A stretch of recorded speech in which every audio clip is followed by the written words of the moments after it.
Good morning, good afternoon, depending on where you are, good evening.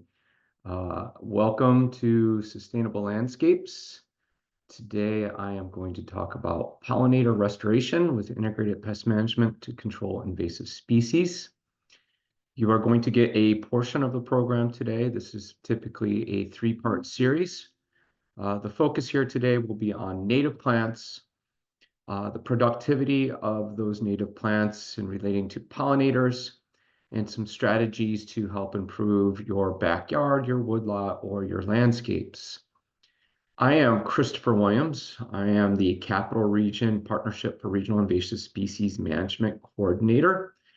There are 8 prisms within New York State. Their primary focus is to deliver early detection, monitoring, response, restoration, education, and prevention programs to slow the spread of invasive species. Each one of the prisms is hosted by a different entity. We are all delivering a contract for the New York State Department of Environmental Conservation, and we are fully funded by the Environmental Protection Fund. If you're not familiar with your local prism, you should probably look them up and kind of take a look at their website and to know some of the things that they do. They have a lot of volunteer activities throughout the year that you could participate in to help with community science and conservation. So again, my name is Kristopher Williams. If you have any questions relating to this topic, you can see my email at kbw44@cornell.edu, and here is our website. All right, so what I want to talk about today within a given amount of time is the need to transition from these monocultures of turf grass, and I will also relate this to monocultures of woody stems and shrubs that you could find in your backyard, your back woodlot. Both these things are kind of applicable in the two different environments, but this will be my focus today is what can you do immediately within your yard?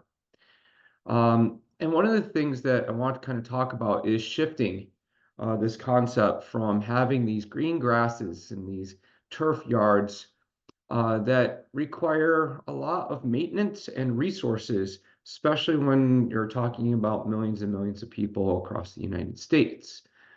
So I want to kind of look at this in the slant of one, how to reduce fossil fuels, how to reduce the use of herbicides and fertilizers, and then also to just basically stop the madness and look at how we can improve small patches within our yards to be more ecologically functioning that can kind of produce more healthier uh, ecosystem services for our environment. Turf lawns require a lot of maintenance. They are habitat dead zones, mostly non-native sod-forming grasses. They're very rhizomatous. They outcompete native vegetation. Some of you have learned if you let this grass grow high, it keeps other weeds that are usually really tough from growing in those spots. They're expensive to maintain. They require a lot of water and a lot of chemical use if you're in one of those programs where you have these 8 steps to kind of improve your yards. Just real quick, this is something that kind of like really made a difference for me when I first, became a homeowner. I noticed some of my neighbors who had lawns in January, December, that were literally this green. And I kind of said, this is not right. Why are these lawns like not going dormant, basically? And I see that, they have these 8-step treatments between the insecticides for grub control. They have the fertilizers and the pre-emergent, applications that they do. And then you see the little yellow sign out there. And they really are, they're just dead zones. And so it looks great. And that's a perception that's been learned that that's a great look, but it's not the most beneficial type of environment for our ecology. I also want to let you know that there are other takeaways here. This is a backyard woodlot, and this is the understory. Uh, and a lot of the principles and concepts that I apply here, I will not be talking about invasive plant management or removal as much. That's in another series that I do. But this is a honeysuckle understory forest, and honeysuckle is a very common invasive species throughout the United States. But there are things that you can do, like removing turf or removing this honeysuckle to produce more functioning ecosystems. And you're going to hear me say that a couple times. I'm looking for productivity for those pollinators that benefits the basically the cycle, the whole community within that forest or that yard setting that can benefit our pollinators, our birds, and our overall ecosystem functions. This honeysuckle, it's a kind of a neat picture, not the best picture, but you can see that the leaves are already pushed out. The trees in the canopy have not leafed out. And that's one of the competitive advantages of honeysuckle is it pushes out its leaves early. It starts the photosynthesis process. It's garnishing sugars, storing carbohydrates. It's blocking out the understory from forest regeneration, even from woodland, shrubs, flowers, etc. So we want to stop this, prevent this, or restore this by removing these species. I do have some photos I want to share. One of the things that really keyed me into this whole process is the multiple trips that I've taken to Cornell University for, um, basically resource development and, career development. The Cornell Botanical Gardens are a really lovely place to be. There's all sorts of specimens there, native, non-native, it doesn't matter. They do a really nice job. They have demonstration beds and all of these things. And when you go there, you'll start to see some things that are rather lovely. And I kind of just want to talk real quickly about different structures within the forest setting, which you can then translate to different structures into the yard, even at the edge of the forest, or even just within your own couple feet of the yard. So when I say vertical structure today, I'm going to be talking about the different layers that you can find within a habitat setting. So down here at the base level, ground level, you can see that they have small sedges, graminoids, there's shrubs, there's flowers, and these things can be a couple inches from the ground. They could be a foot to 2 feet, 3 feet off the ground. So it's the smaller layer there, vertical. And then you start to get into bigger shrubs, small trees, medium-sized trees, and then upper story canopy trees. Each one of these layers supports different types of species, pollinators, birds across the board, and they basically provide a different function or habitat. And so one of your takeaways today is to maybe think about developing a vertical structure within your yard to help support all the different plants, animals, and insects that are there. When I say horizontal, I'll talk about that a little bit, and that's left to right, creating different diversity and compositions within that structure also. So it's two ways to look at improving your landscape, vertically, horizontally, within different layers. So a couple other things that I want to talk about before I really dive into this. I want you to think about the pieces, the patterns, and the processes that are used within nature to have a healthy functioning ecosystem. Your woodlot, your garden, your yard is an ecosystem containing pieces, patterns, and processes. The presence or absence of certain elements define that ecosystem. For example, pieces are the non-living abiotic or the living biotic factors. Rocks, sediments, and soils that all contain the different minerals that help produce different soils and nutrients. You then have the trees, the shrubs, the herbaceous layers. Those are the primary producers, and there's consumers, right? Those are the pieces. All of these things are kind of harmoniously living together based on those elemental conditions that were present since the beginning of time. Patterns in nature are relationships between those pieces. You have certain types of plants that will grow in certain types of soils. If you have acidic soils, you'll tend to have plants that tend to live and thrive very well in those acidic soils. And based on that, you may attract different pollinators and different birds and different mammals and animals across the board. Processes keep an ecosystem and its inhabitants functioning in predictable cycles.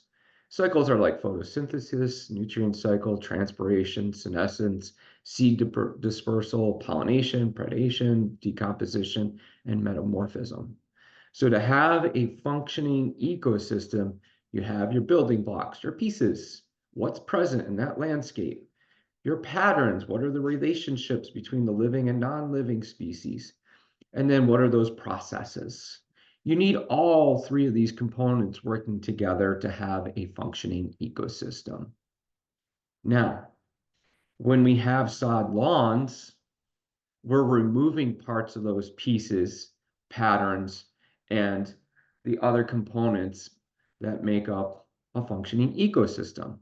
So what I'd like to tell people is stop removing the pieces, stop breaking the patterns, stop disrupting the process. Really look at how your landscape that you can control, even on super small scales. It can be a 10 by 10 foot square patch. There are transitions that you can make to provide a more functioning ecosystem as opposed to just implementing these 8-step yard improvement plans that become dead zones. And what I'll be talking about today are the use of native native plants to help increase the different functioning aspects of your yard. And already right here, you can see some different composition. There's asters, you have some sneezeweed, pearl everlasting, coneflowers. Some of these flowers in this area here are actually eco-specific. They're eco-region specific. And that's another topic I might not dive into really deep today, but it's worth exploring. If you want to improve the health of your current environment, look at finding native species local to your region. I will try to provide some resources today where you can look up ecotype friendly native flowers and plants. Beware if you go to a home and garden store, sometimes they say native, but they might be like neotropical native, like, they're found in the United States.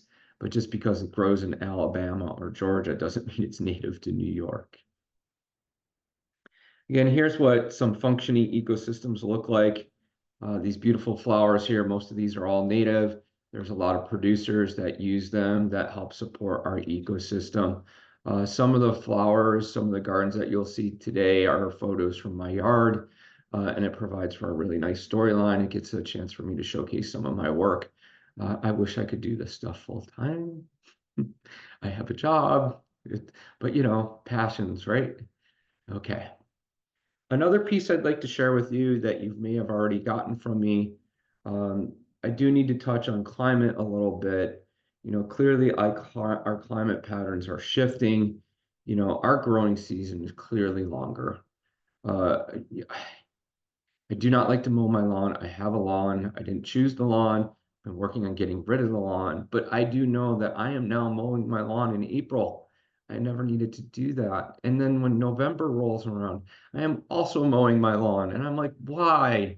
Why is this happening? Because the growing season is longer on both ends.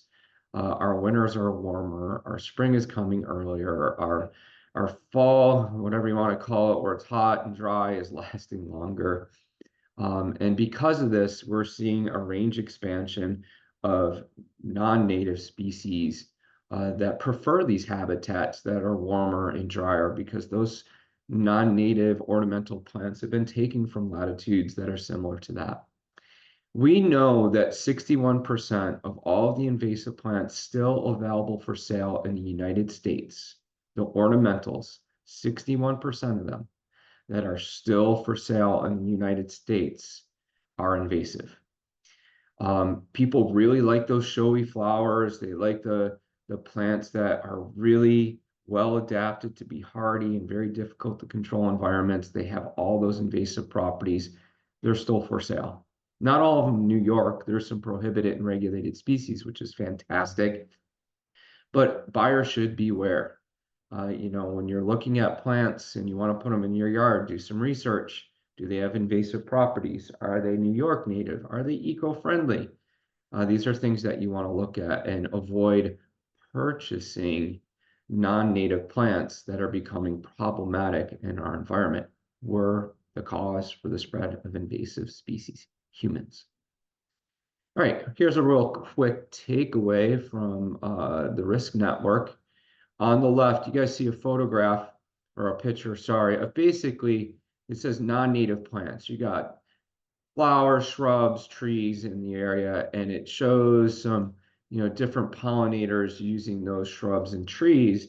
And what the research is indicating, the more non-native plants you have, the less pollinators present, meaning there's less food sources for higher level trophic levels and all those animals and those consumers.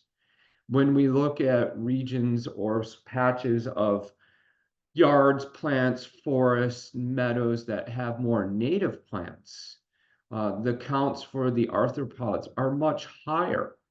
And because of that, there's more food available for the consumers to support better functioning ecosystems. So when I'm talking about a functioning plant, they're present, they're native, the pollinators are using them, they're functional, and they support other animal species.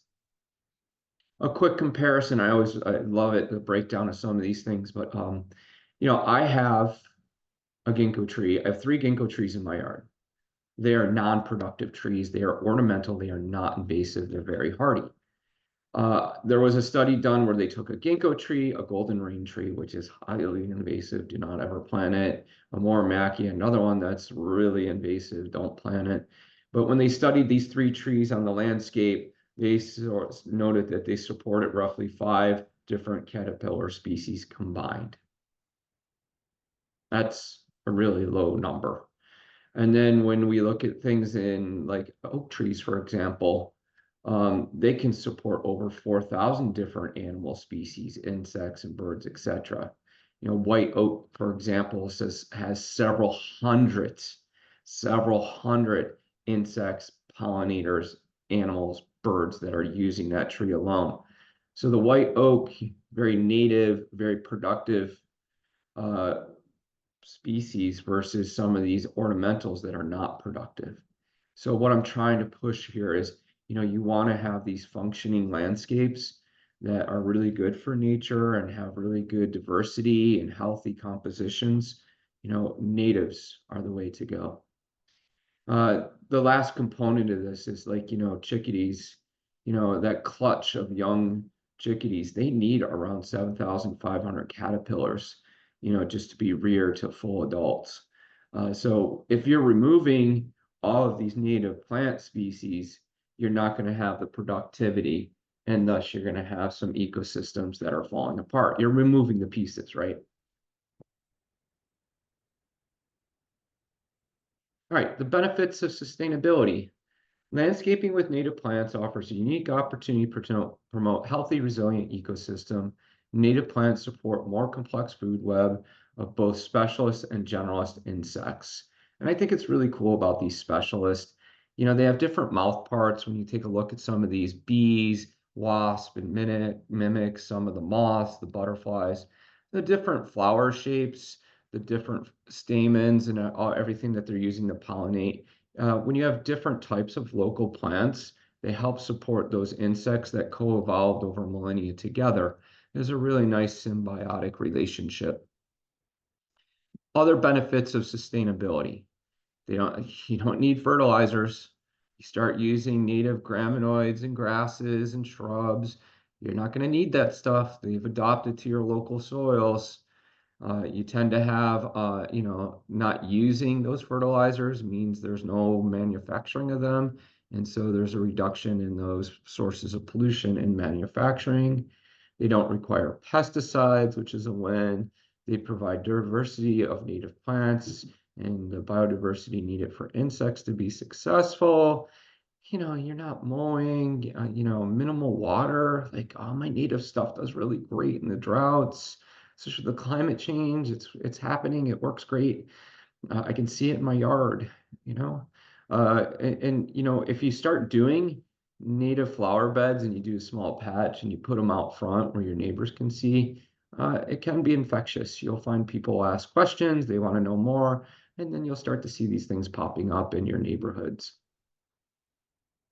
Sustainable functions, some other things, they slow their rate. And when you put in these native beds using native grasses and flowers, they tend to slow the rate at which stormwater runoff occurs, which is good for groundwater recharge. It's good for not having all of these pollutants getting washed into our sewer systems and then flooding our waterways.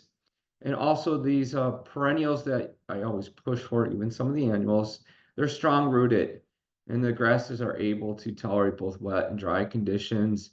And again, they're native to this region and they do okay. And it's really nice to see. Love this. I love this illustration. On the far left, this is turf grass. As soon as you look at that, you're like, oh, yeah, this doesn't really provide a lot of good ecosystem services. The root system's shallow, so you're not delivering water deep into the substrate. Um, you're mowing the grass, so there's nutrient cycling that's not occurring over time and aeration. Where these other native plants, you can see how deep the root systems are, pulling carbon, storing it into the substrate. You get some carbon sequestration. It slows the runoff. You have the biomass below ground. It really helps to keep that water there so they can be, more durable in those hard climatic periods during droughts or if there's too much rain. It just makes a lot of sense, right? So these are the natives versus that turf grass. All right, so I'm going to shift gears here now that you have the underlying concept. Like, it's great to plant native plants because they provide benefits to our ecosystem, right? But how do you do this? So I'm going to kind of talk about some core practices, or at least some concepts you can think about to help, convert your yards into nice landscapes. A couple of things, in my yard, you'll see some stuff that's non-native. I do plant non-natives. A lot of times they're given to me. They still provide color, they still have purpose, but they're not invasive. I do plant eco-region plants native to my area. I'm kind of between the Adirondacks and the Hudson Valley of New York. And I rescue plants from development. And sometimes it's really nice to grab plants that you see like, hey, I see you guys are developing this here. Is it all right if I dig up this plant? And then people are like, yeah, go for it. But it's hard to do. And I tend to kind of look around my neighborhood in the natural areas and find plants that are native to my area to help propagate, use a limited amount of seed stock, or if I can find sources for sale to plant them. But let's talk about the core practices. First things first, have a plan. I don't care if you're doing invasive species management and you're removing shrubs and you want to restore stuff, have a plan. You want to rip out your turf, have a plan. Okay, it's really important to start with some basic goals and then understand what you want to do in the outcomes. You need to match your goals to the landscape. If I'm in an area and I have really alkaline soils, I can't be going out finding plants that are only good for acid-loving soils. It's not going to work. Have a plan. And part of that plan is knowing what you have. What are the soil characteristics, the pH, the nutrients? What are the sediments like? Is it clay? Do you have sandy soils? These are things that are really important to know. So when you are planting native plants, that they're actually going to match the landscape. The pieces and the patterns match one another. What are the aspects of the planting area? Are you in a south exposure? Are you in a north exposure? Is it wet most of the time? Does it have intermittent periods of wet moisture in the soil? Is it really dry? So know the aspects of your property. Create some lists. Study your landscape. What is it like in the spring, summer, fall, and winter? What are the light conditions like? What are the surrounding trees in the nearby area like? And also another component for the planting plan is don't just go like, oh, I just like, this one type of flower and just go crazy. Think about diversifying your seed sources, any of the grasses, trees, and shrubs. Having a suite of different plants increases the biodiversity, and you can do this on super small scales, like 1/10 of an acre, right?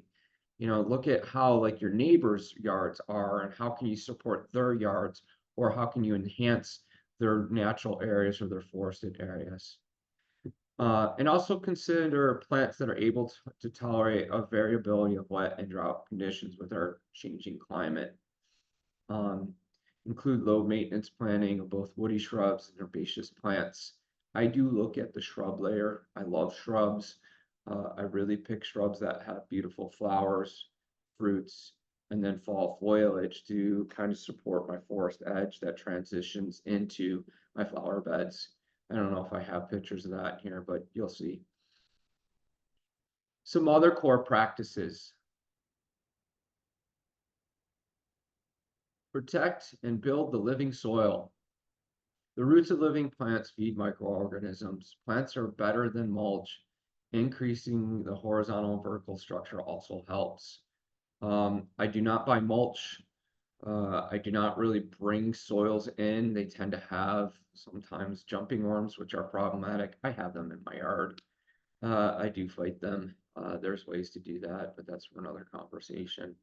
But in terms of the leaves that I have from my trees, I typically will mulch them. I'll actually run them over with my mower. I will rake them up and I'll disperse them in my flower beds to help increase the soil amendments to provide cover.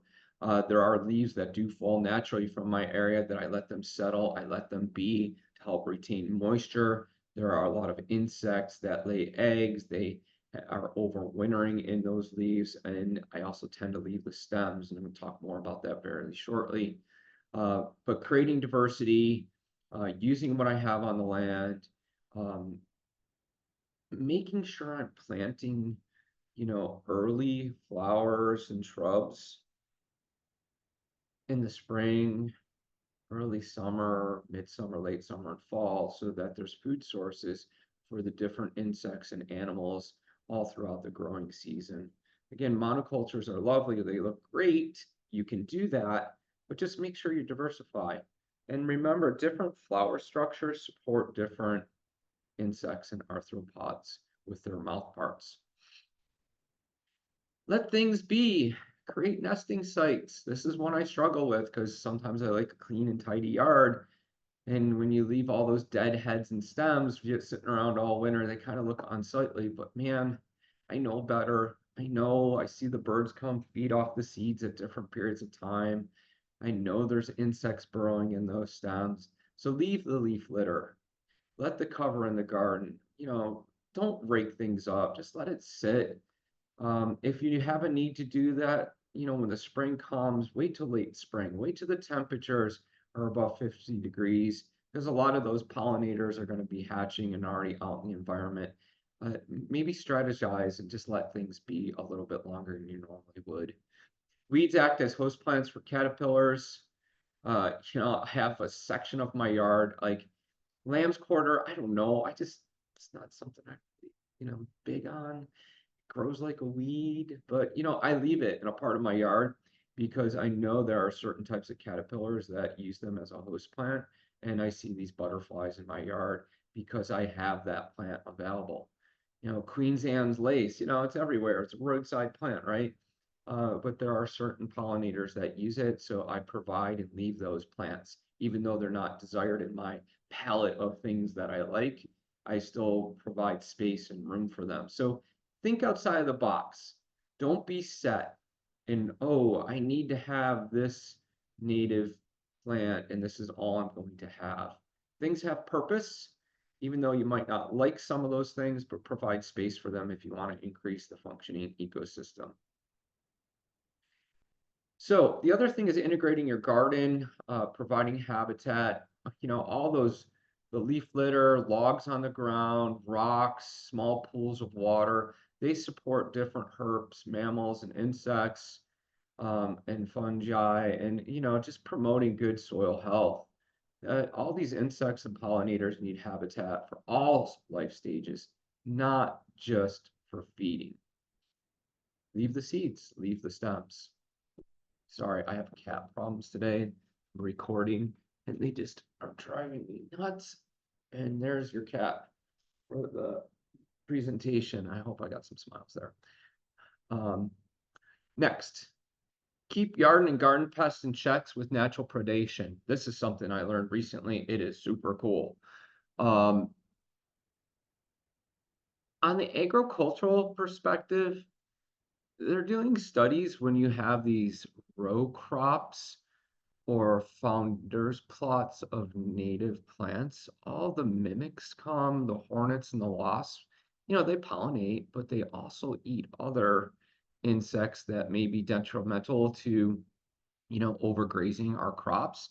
And the same is said in our yard. So when you have all of these different flowers, you are going to bring in different insects that, will keep some of the things we don't like in control. There's a balance, right? It's predator and prey cycles.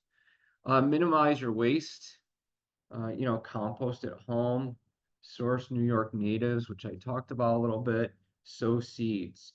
There are some proper ways if you guys are sowing seeds not to over harvest seeds.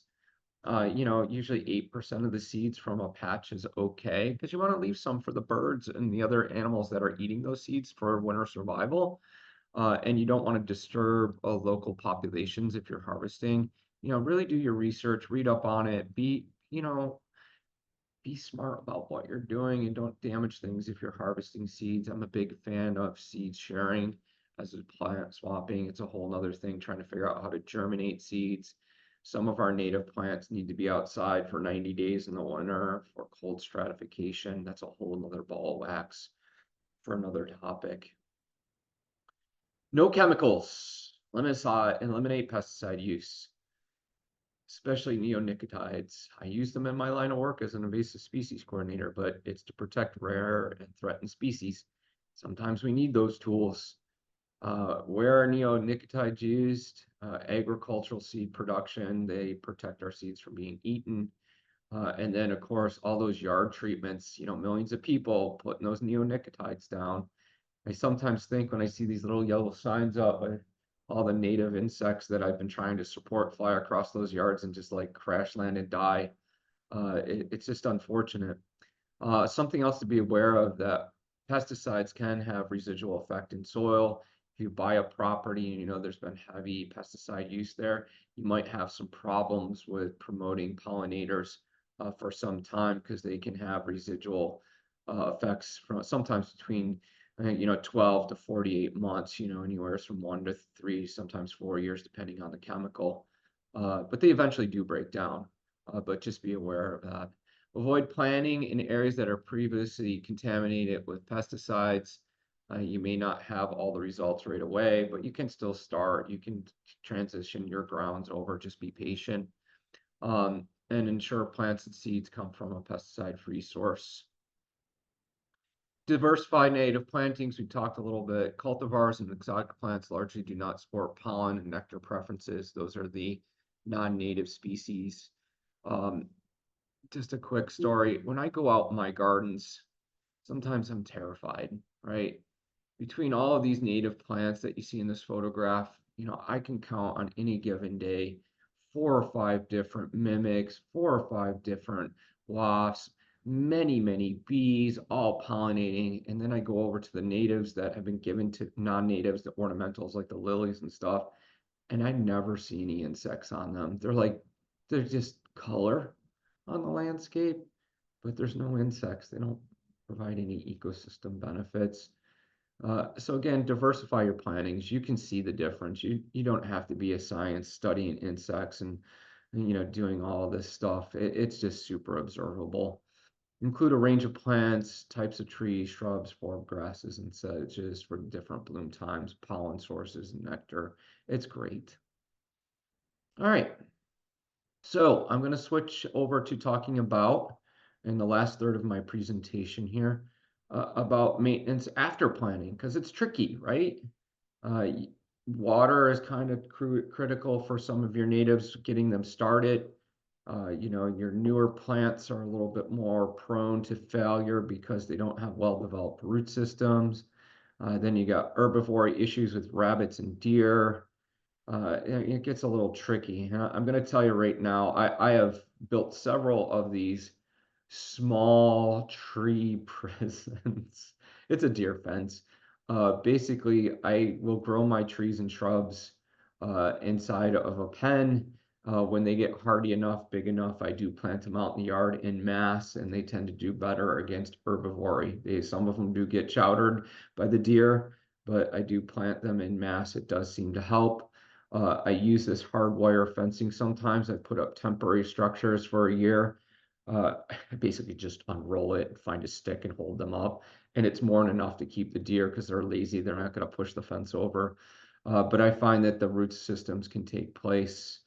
You'll also find that some newer trees, saplings, shoots, and flowers tend to have they're succulent. I think they're sweeter, and I don't know why, but the deer really browse them more often. I find when plants get a little bit older, they're not as preferred. So trying to get things to be established can be tricky. Planting in mass, using deer fences, always good things, but it's something that you need to be aware of. Also in this photo, you can see that I use sheet mulching with the cardboard a lot to get rid of turf. Very effective. I just throw it down, low maintenance, dig it up, compost the cardboard. That's how I get rid of my sod because digging can be a lot of work and some of the tools, but I'm going to show them. Finally, core practices, save your water, keep your lights off, and let plant species establish by direct seeding. If they take, they're going to do well, right? The light's a big issue with me. I know like fireflies are really important. I have neighbors, I don't know why, but they do uplighting on their trees. I have a neighbor that has 48 lights outside at night. I'm like, I sent him a little thing about keeping our skies dark. And you know what? He came over one day and he's like, "Hey, Chris, I'm going to get rid of half my lights. I'm taking it as a win." I'm going to take it as a win. All right. Techniques. How do you convert your lawn? This could be the same, remove invasive plants, pull out those shrubs, get rid of the seed bank over time, start to do the restoration over time. But some things you consider, you can take and mow the living daylights out of your yard. Maybe not the best practice for your mower, but you can drop that mower deck really low and try to kill your lawn that way, especially in hot, dry climates, and just basically scallop the lawn. Not the best practice. There are machines like this one that you can rent at like box retail stores, but they basically go and kind of have little tines on the bottom. They're gas powered, some of them electric powered, but then you're using resources, but they will mulch up the yard. And then also they damage the roots. Where do people do this? They might want to do quick and easy, try and damage the turf, and then they do broadcast seeding to try and get some of the pollinators growing in there. The problem with that is you'll get some of the native flowers growing, but you'll still have clumps of sod here and there. It's really hard to do a thorough job unless you do repeatedly with that type of device. You can use a hard steel rake. You can do this on small patches, 10 square feet. You can do 1/10 of an acre, 1/4 acre to start. It doesn't matter. Make that part of your plan. How big do you want to start? Make sure in your plan when you start to do this process that it's something that's doable where you're going to have success on smaller scales. Another technique is just basically shoveling up sod. This is a photo of me making my first attempt at doing this. I'm going to let you guys know that during the rainy season or when your yard is soaking wet, it's much easier to shovel up sod. I do recommend that. I think this patch on the right you're looking at was about 15 by 10 by 15 by 10. And this was my first attempt at getting a pollinator garden going. What I decided to do was just buy native plugs from a distributor up in northern Vermont. But I basically removed the existing grass. Really labor intensive and backbreaking, but that's a process that you can do. You can buy sod removing devices from your box retail stores. A little bit easier, still have to have some muscle to do that. But this is one way that's quick, but labor intensive, good on very small scales. Here are some native plugs that I purchased. I think I have about 8 different species to start. I planted them. This is like I did a half day of sod removal one weekend. These things came in a box, sat on my porch for a week inside of a box during 90-degree weather. They were fine. I then stuck them in the ground. And then what I'm showing you now is a year later. This is that 10 by 15 patch. It came in 1 year later, pretty productive. So I decided to rip out the rest of the yard surrounding that. There's my cat taking a mud bath. Thank you, cat, for being a little bit of a talking point. But the plugs take well. I'm planting them. It's out front where the cars go by can see this. And this has been a very successful manner, but labor intensive. Using plugs kind of jumpstart my garden. I lost some of them over time, but a lot of these self-seeded, and then I have new ones coming in. I did not provide amendments. I just went with that natural layer of substrate underneath in my yard. The soil substrate is very complementary to the types of native plants that I put in. Sheet mulching. This is another approach. You smother your yard using cardboard and newspaper. There's some wonderful guides out there. Probably should dig them up for you folks for reference, but you can do all sorts of layering techniques where you put cardboard down, try to avoid stuff that has heavy inks on it or gloss, just plain old cardboard. You can throw mulch on top of the cardboard, put another layer of cardboard down, but this helps to build up the soil by doing this layering technique. It takes several months. I usually put the cardboard down for a season. Basically, it's a smothering technique. Small to medium sections work best. Here's a quick example. There's 3 processes that I've used here in this photograph to get rid of turf. This is kind of on the edge habitat of the forest I have in my backyard. My planting plan here is to put more shrubs to transition from the tree line to support birds that like that intermediate layer. There was grass in the back here, fully daylit. What I decided to do is in one area here, I use leaves. In another area, I'm using cardboard. And in this area here, I've used herbicides. And I want to let you know that the least effective method was the 2 treatments of herbicides. I still had grass grow back. The leaves kind of really do a really nice job killing some of that grass. I just let them fall in place over time. And then the cardboard also works very well. I have since converted this area into shrubland. I'm still working on it, but again, the most effective technique, probably the leaves. Second effective, if you don't have leaves, cardboard. The herbicides, I'm going to call that a failure because, I did 2 treatments, thought it would take care of the job quick and dirty. Now the grass came back 2 years later. Another approach is solarization, but it uses plastic. You see this on industrial scales with farmers and agriculture. But a couple of things about the plastic to be short and sweet. What you can do with this is you can cover soil with this, you can cover sod with this, but because it's clear, it will promote the germination of unwanted desirable seeds or invasive seeds. They will sprout and then they will get cooked underneath the plastic during the solarization process. The plastic can be removed and then you have the soils available. It may cause some sterile issues with the soil, but research shows if you amend this a little bit with some organic compounds that are nearby, it will be restored rather quickly for that mycorrhizal fungal association. Also, if you're planting plugs, they'll have some of the mycorrhizal fungal associations in there. This is a little bit more labor intensive, but it is effective. It's something that some people can consider based on your capacity, resources, needs, and outcome, but it is a strategy. Some resources for native plants. If you have your cell phone flying around, if you're getting this through Christy with me, I probably will provide a copy. But these websites do a wonderful job of showing you if you put your zip code into the website, or if you explore the website, you can find out about your ecotypes, your ecoregion, plant-friendly natives, and you can just plug them in and get some ideas. They'll show you the plants for your region. They might show you some of the pollinators that use those plants. So these are some sources. Again, you put your zip code in, you hit search, and then we'll generate some results for you about different types of plants. This one that came up was pussy willow, really productive plant, supports a lot of pollinators and bird types, pretty cool. Here is the National Wildlife Federation.